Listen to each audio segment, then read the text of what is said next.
Hi guys and welcome to this video. In this video, we have to solve this operation. Here, 2 minus 2 times 2 and whole divided by 2. So let's begin it as mostly people think its solution, as they start with 2 minus 2, which is equal to 0, and 0 times 2 and whole divided by 2 is equal to 0.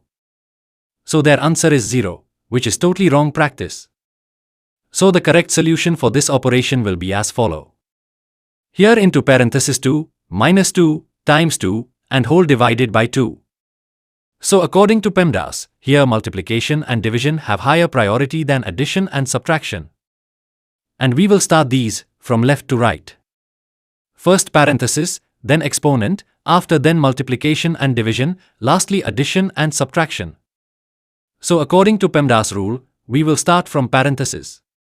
In parenthesis we have one subtraction and one multiplication, so from left to right, multiplication has high priority, so 2 times 2 equals 4, and the others remain as same. In the next step, 2 minus 4, which gives us minus 2. Now here minus 2 will divided by this 2, which give us minus 1.